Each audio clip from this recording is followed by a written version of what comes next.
Hi, I'm Cole Tanner. Today I want to talk about how to set up the cam buckle mount. So as you can see, I've got it all set up above my head here. We're going to tear it down and then reset it back up.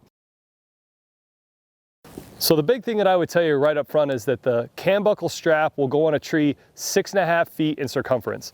So the big thing I would say right away is when you're using the cam buckle mount, understand that the Ozonics logo on the permanent mount needs to go up. That's where your easy mount stud is going to connect into. So what I found works best is instead of trying to hold the permanent mount on the tree and swinging the rest of it around, what I do is I actually just put all of it in my left hand and then hand it to myself around the tree. So just to go like this, bring around. For me, what I've figured out works actually a lot better is you can see I'm not putting this way, a lot higher like I would with my normal smart arm and T-handle tree screw. I'm putting it a little bit lower, and then I'm just going to adjust the angle of my smart arm accordingly.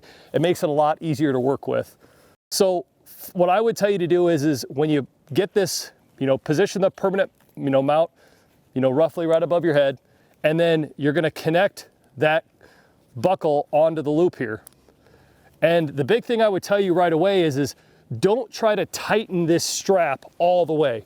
If you try to sit here and tighten it as tight as you can go, and then you try to flip this cam buckle over, I mean, you might be able to, you just have the Herculean strength to do it. You don't really need to do it that way. What I would tell you to do in this situation, I take my right hand, I bring the strap around the tree so I've got control of the tension, and then I would actually tell you to grab it here and loosen it just a skosh. So I've got it all the way tight, just loosen it just a little bit. And by loosening it, you can get that cam buckle to flip over, and it's a lot easier. So again, if I try to tighten it all the way, I've got it tight all the way, and I try to flip it, it's just really, really tough. But if I just give it a little bit of slack and then I flip it over, it flips over a ton easier.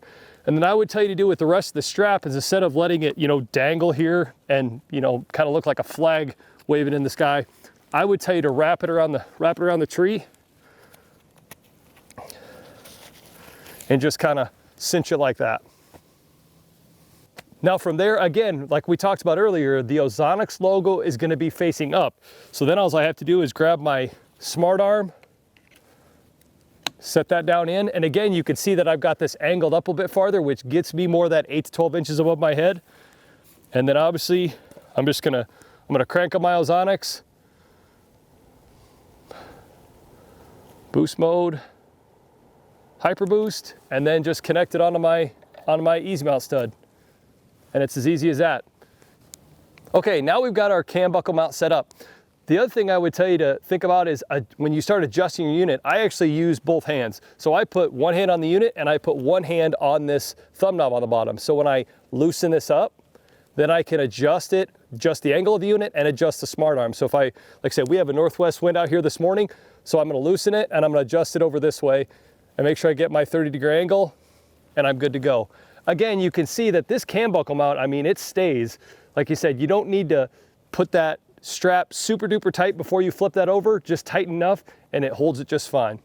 Hopefully this helps you learn everything you need to know about the cam buckle mount, how to set it up. If you have any other questions, jump on our website at ozonicshoney.com or give us a call at 979-285-2401. We'd love to hear from you. Thanks again and good luck out there.